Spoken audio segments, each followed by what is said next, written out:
كان ماتش قاصح اليوم. الماس فرقه قويه وراوها لنا بزاف المرات هذا العام، يعني ما كانش ماتش ساهل، كان خصنا نتقاتلوا 40 دقيقه باش نجيبوها. الحمد لله توفقنا وردينا لا كوب للدار، ودابا ان شاء الله غادي نركزوا على الدومي فينال وفينال باش نجيبوا الدوبل ان شاء الله هذا العام.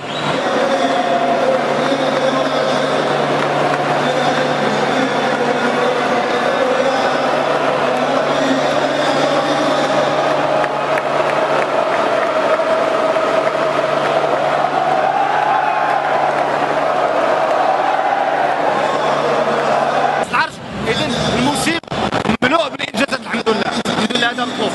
الحمد لله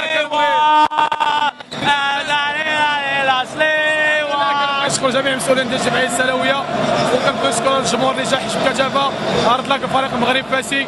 كنتمناو ان شاء الله نفوزوا ببطوله في اخر الموسم. بسم الله الرحمن الرحيم. لاعب سفيان كردو لاعب فريق الجمعيه السنويه لكره السله. كما شفتوا مقابله ما كانت سهله، الحمد لله قدرنا اننا نتحكموا في زمام المقابله بلي كارطون بربعه، وهذا الفوز هذا تنهديوه لمدينه ساله والجمهور المحب لكره السله، وتنتمنى واحد موفق الفريق الماس ان شاء الله في الاستحقاقات المقبله. وشكرا. الجمهور السلاوي نقول لهم احسن جمهور في المغرب، وبلا بهم ما كنقدروا نديروا والو. بغيناهم يحضروا معنا كل ماتش وغنموتوا معاهم يموتوا معنا ديما لايسيس. كنا دائما من اجل من فريق الجمعيه السنويه.